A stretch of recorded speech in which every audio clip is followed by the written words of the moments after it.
Hello, great souls. Welcome to our satsang talk. We are looking still at chapter 12, so will be a continuation. This is Autobiography of a Yogi, reflections on this beautiful book. Let's take a moment to begin together with a prayer. Heavenly Father, Divine Mother, friend, beloved God, great masters of self-realization, Jesus Christ, Babaji Krishna, Lahiri Mahashaya, Swami Sri Yukteswar, and Paramahansa Yogananda Ji, saints of all religions, friend and guide Swami Kriyananda, we humbly bow to you all. Guide our time together. Help us to awaken to thy divine presence. Help us to receive the gifts this beautiful book offers us, to apply them with wisdom to our life and our journey, and to share these treasures with all. Om. Peace.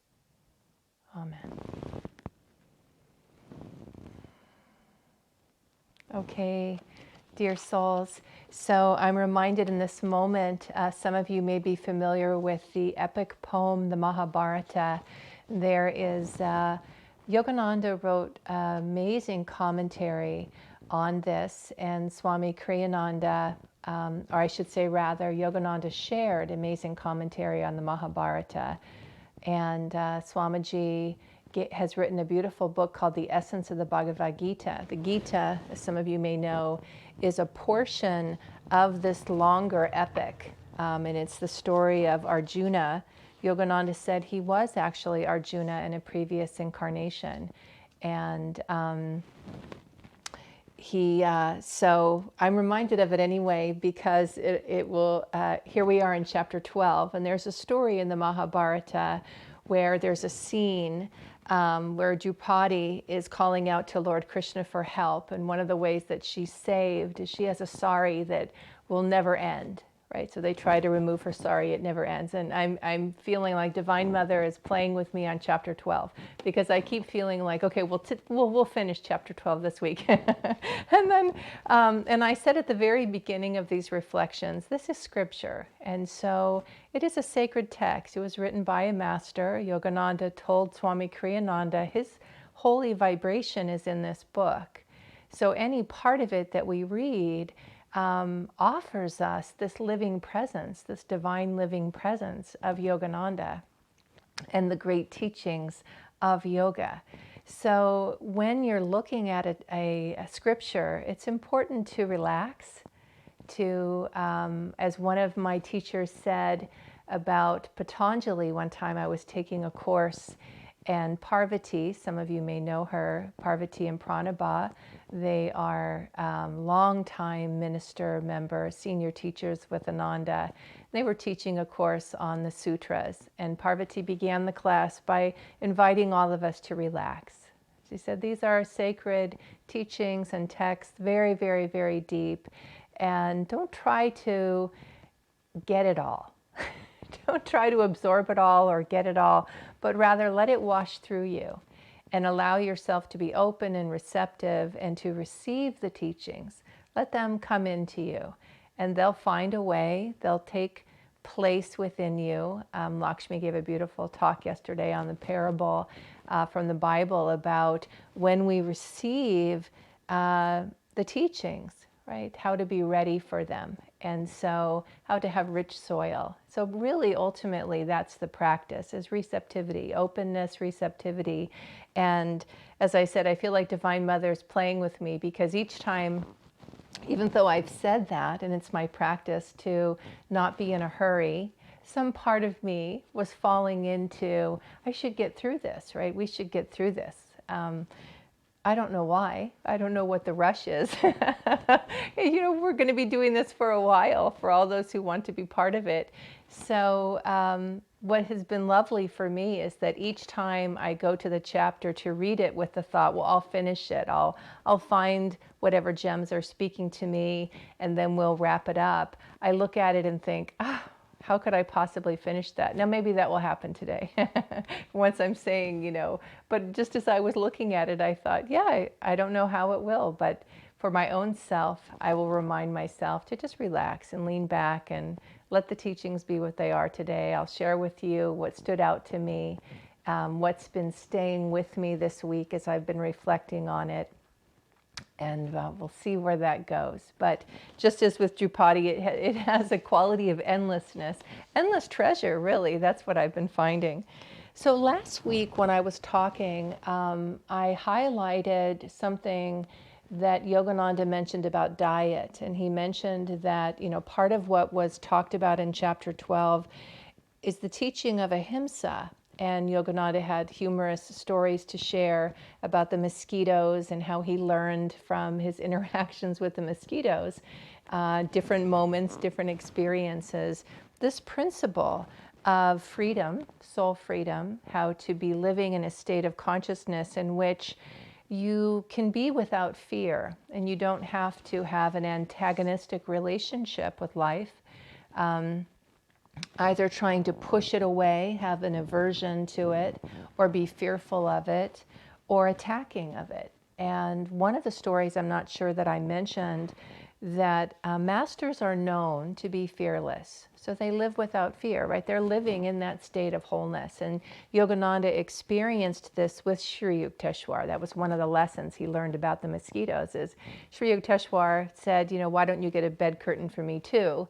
But then Yogananda discovered him to be breathless and in a state of samadhi and understood he didn't need a bed curtain, he was free, right? So those mosquitoes weren't bothering him. Later, there's a story in the book of that one of Sri Yukteswar's disciples told Yogananda that he witnessed a cobra, which are deadly, the cobras are deadly, came near Sri Yukteswar, came near them both. So this student was sitting near Sri Yukteswar and immediately, naturally terrified when he saw the cobra. And Sri Yukteswar began to engage the cobra, right, which was very startling for the student. He began to clap his hands, which you wouldn't do with the snake. And so, astonished, the student watches how the cobra begins to change its nature.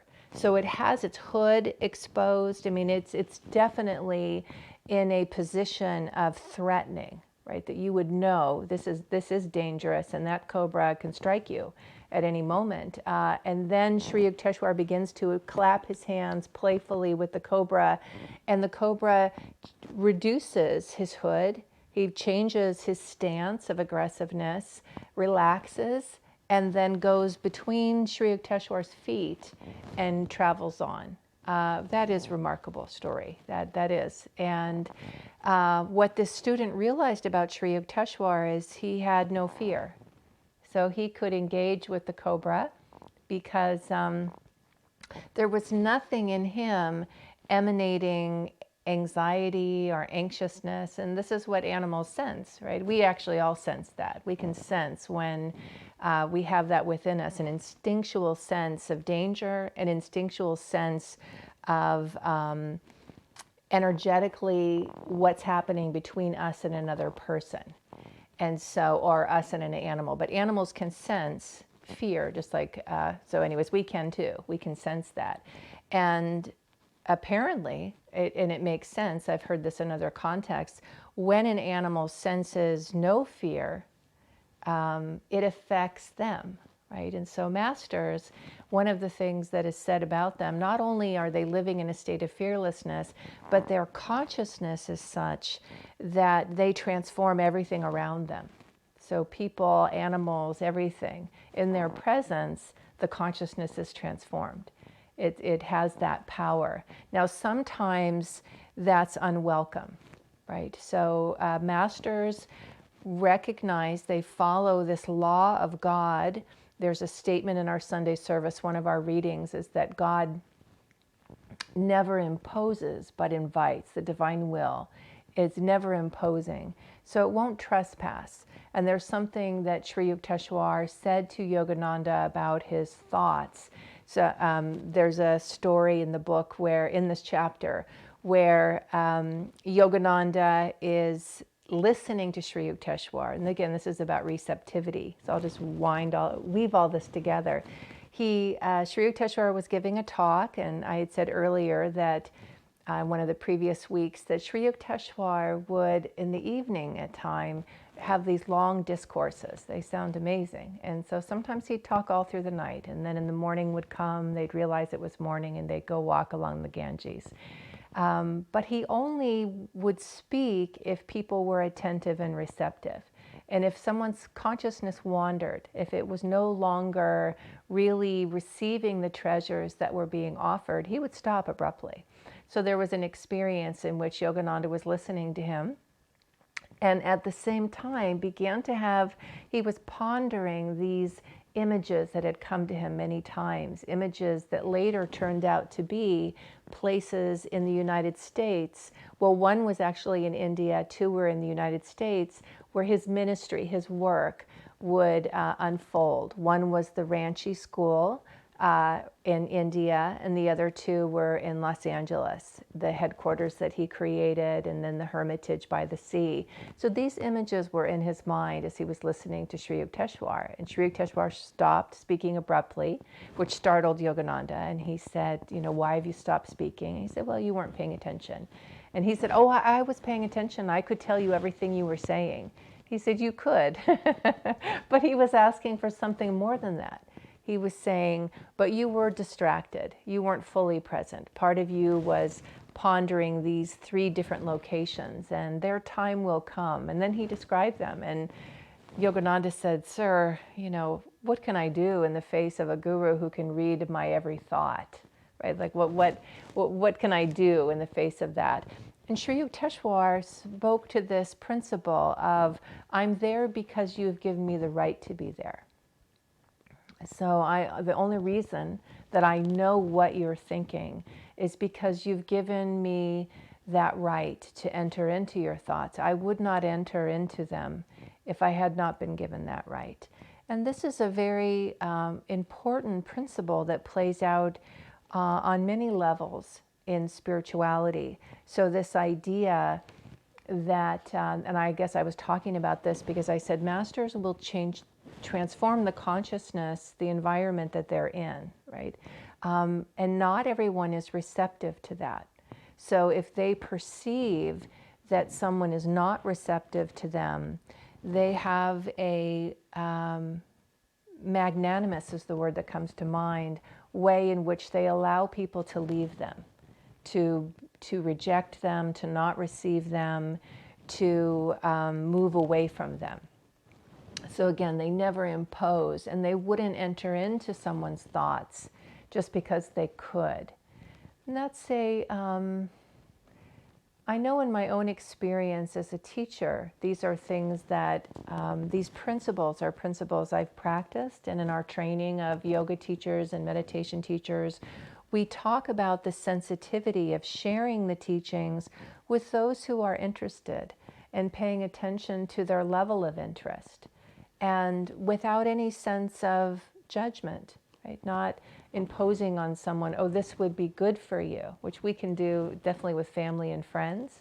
It's something natural that can happen in the spiritual life, that you read something, you're excited, you study something, and you want to share it, and it's beautiful to share. So part of it is simply listening to those who want to receive it, because it's been my experience that God, the universe, the masters, will supply us with those who are interested. Right? So, that's part of yoga is expansion and the sharing of self and and serving. And part of it too is listening for the opportunities to serve. Sometimes sharing the teachings is done verbally. Right? Sometimes it's done formally. It looks like that. Other times it's more about living the teachings, and you are actually teaching. You just don't know that you are. You're sharing the teachings. You don't know you are. One of my favorite quotes from St. Francis is, preach the gospel at all times. If necessary, use words. And I love that. I love that guideline of the emphasis is on living the teachings, live the teachings. And then, if it's necessary, if it seems appropriate, then do share them verbally. It's fine, especially if there are people who are interested and want to know them. But as a teacher, part of the sensitivity that I learned in my training with Ananda is to be discerning. Swami Kriyananda tells the story that when he lived with Yogananda, and Yogananda put him in charge, as a very young man, he put him in charge of the monks, of organizing and supporting the monks. And so Swamiji did that. And at a certain point, Yogananda corrected Swami in who he was letting into the ashram. And he said, you need to be more discerning about who you're letting in, because apparently there was one person in particular who wasn't ready for it. And he said, not everyone's ready. And so you need to be discerning about that. And that, again, is part of the practice, that in our enthusiasm for sharing and feeling that someone is ready, how do we know if they're ready? And so masters are masters, they know, right? And what's interesting also about masters is that, or highly advanced teachers, because of their state of consciousness, I guess I would say, is, they can perceive a readiness. And sometimes they may engage, I'm thinking about, I'll see if I can articulate this, what's coming to mind. So in a previous chapter, the wonderful chapter where Yogananda and Jitendra go to Vrindavan, right, to penniless boys in Vrindavan. And Yogananda's brother challenges him, right, to have these specific things met. And what was very interesting to me this time as I read through the chapter is how often Yogananda rejected the grace that was being offered him. So his first response was no, right? Someone wanted to buy him a ticket. We don't need a ticket. They wanted to give him food. We don't need food. Jitendra all along, I'm sure, because he was so emotional and he was on this roller coaster ride of desperation. Our needs won't be met. Yay, they're met. Then he was elated and then desperate again. I can only imagine what it felt like for him every time Yogananda refused. But what was interesting is that those who were offering him support pressed. They didn't accept it. They didn't just go away. They said, no, the Lord Krishna. And they often talked about, no, I received a divine message. I was told by Krishna to help you. I can tell that I must help you. I'm going to help you. So very interesting, right? There's a certain quality of that could be perceived as imposing. And what comes to mind for me is that in the spiritual journey, there are things that feel like paradoxes, right? Like, well, I thought the teaching was this. If the teaching's this, then why would it look like that? And what I have found is that those questions, they can't be answered in the conscious mind. I can't know them there, right? I can't think my way to wisdom. But with a question, like a paradox, if I bring that question, Yogananda offered us a meditation technique for this, which I'll mention. If I bring that question to God and to my highest self, I can receive and perceive an answer. Now, I may not, that's not in my control. That's something I've learned in my journey, is that I may have mentioned this before. It's been a guideline that's helped me, that what I need to know, I will know. And what I don't need to know, I won't. I might want to know. But if I don't need to know, I don't know.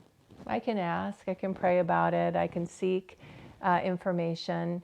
And in this moment, certainly nothing recent comes to mind. But when that came to me, and it came and it definitely felt to be a spiritual message. It's guided me well in my journey. So I do ask, and so here's the technique, one of the techniques. Yogananda said that when we're preparing to, if we have a question, something we're looking for an answer on, before meditation, we have our practices. I've mentioned before that the Sangha offers a Meditation 1 class. We have a Raja Yoga course coming up that covers meditation as well. So if you are interested in meditation and you would like to know more, please go to the website and look at our Sangha website. You can get lots of support for meditation there. So with meditation practice, what Yogananda said is, as you prepare, just before meditating, take a question that you want answered and raise that question here to the spiritual eye. So imagine yourself offering the question to God, offering the question to the divine, and then release it and let go of it. And listen within your heart for a response. Don't be thinking about it. Don't be wondering about it. The mind likes to do that. But as much as possible, feel that you've released it. You've asked the question and you've released it. And then go into your meditation practice. In our meditation practice that Yogananda taught, we keep our focus here at the spiritual eye. So it's an interesting blend. The heart is the place of receptivity. Yogananda said that intuition is in fact the voice of God within, and we hear that in the heart. So we practice being receptive to receive an answer and keeping our energy lifted while we wait for an answer. So I'll mention another part about where answers come from in the teachings of yoga. And when I'm saying yoga, I'm really always referring to Yogananda and Swami Kriyananda. That's my reference point when I'm talking about yoga. So the answers come, true wisdom comes from superconsciousness. And this is a state of awareness that Yogananda said is our true state of awareness, that when we are superconscious, we are connected to a divine understanding of life. And Yogananda called this area of the body the seat of the soul, and he said it's the doorway to infinity. So he's always, and this is where we awaken. Ultimately, liberation, this is the seventh chakra. We are liberated here, but that comes spontaneously after fully being awakened here. These are the teachings. So in the practice of super consciousness, we don't have to wait for being fully awakened to have super conscious experiences and super conscious thought. It's a journey, right, where we're cultivating that. We're cultivating as we go. And let's see, Jyotish, who's the spiritual director of Ananda, he and his wife Devi, Jyotish told a beautiful story about this. You might have heard the story, but it's really one of my favorites, which is apparently a true story. So there was a disciple who was with his master, and he was very worried about his life. He had legitimate concerns about his finances and his responsibilities, and he was so called to be living a spiritually devoted life and directed life, and he felt in conflict about it. He really didn't know how to resolve it. He felt like, I need to take care of my finances so I can then be dedicated spiritually. So he would ask his master, who he knew had super consciousness. His master lived in a state of samadhi, right? This union with the divine. Please ask Krishna how I can solve this, right? How I can figure this out and tend to this. He said, I will. His master would say, I will. So they would meditate. His master would go into samadhi, and he would, be elevated in his consciousness next to his master. He wasn't in samadhi, but he was elevated. And then after meditation, eagerly, what did he say? What did Krishna say? And his master would say, oh, I forgot to ask, right? How could you forget to ask, right? So this is we call the Leela, the divine play. So this went on several times. And then finally the master said, how about this? I'll give you samadhi. You ask Krishna, right? You have communion with him and you ask him. He said, oh, great. That's perfect. So they go to meditate. He touches him. He goes into samadhi. Afterwards, he comes out and the master says, what did Krishna say? He said, oh, I forgot to ask. So the idea, there's a couple of pieces to this, but one of the ideas is that in a superconscious state, we are living in a state of awareness that really transcends the material realm concerns. So it is, we do get answers there. We do actually, it's known as a solution-oriented state, and that's one of the ways you can tell if you're, one of the practices for superconsciousness is to practice living in the thought, there is a solution, there is a solution. I don't have to figure it out, but I can live in that sense of possibility, that an answer exists and it will come to me. That's a superconscious practice. So, but the other thing is that in that state of awareness, we're so expanded and we're so connected and comforted, and we're living in a place of restoration of wholeness. So those things that bog us down or concern us or weigh us down are not in our mind. We aren't troubled by them. The interesting thing is the more that we practice being in superconsciousness and cultivating that, the greater the ease we have in our life. So the solutions that do exist can come to us and we can be receptive to them and hear them. I don't know if you've ever noticed, I have. If I'm overly concerned about something, I contract. And so the answer might be right there. Maybe I'm looking for something, right? And I walk by it, 10 times because I'm in such a state of agitation looking for it, I can't see it. But there it is right there. So then I give up, I relax, and forget it, right? Oh, there it is right there. How did I walk by that so many times? Well, I was in the wrong state of awareness to see it. So the practice of superconsciousness is a practice of open receptivity to receive the gifts that are coming, that are always flowing our way. Okay, so let's see. Before I end today, if there's anything else in here about Sri Yukteswar, about Yogananda and his master's hermitage. I think that the one other piece that stood out to me, because I touched upon this just very briefly last week, was this, maybe I even mentioned it today, but this idea of diet, that Sri Yukteswar was vegetarian. And what's meaningful to me that it's mentioned in the chapter of ahimsa is how we hold our relationship with the body and how we hold our relationship with diet. So part of what Sri Yukteswar is saying, he was very practical in nature, is find what works for you and not to take something on in a way that doesn't fit you or suit you. Yogananda allowed his monks, when he came to the States, he gave room within vegetarianism for eggs and yogurt, I believe. And so part of it was he was working with individuals for their consciousness and the consciousness they lived within. When I traveled, in some of my first travels to the Expanding Light for trainings, I remember, I'll wrap up with this, I remember a conversation at the table with one of the teachers who was sitting with us, right, a satsang with all of us, and the conversation, because they served only vegetarian meals, came up about being vegetarian.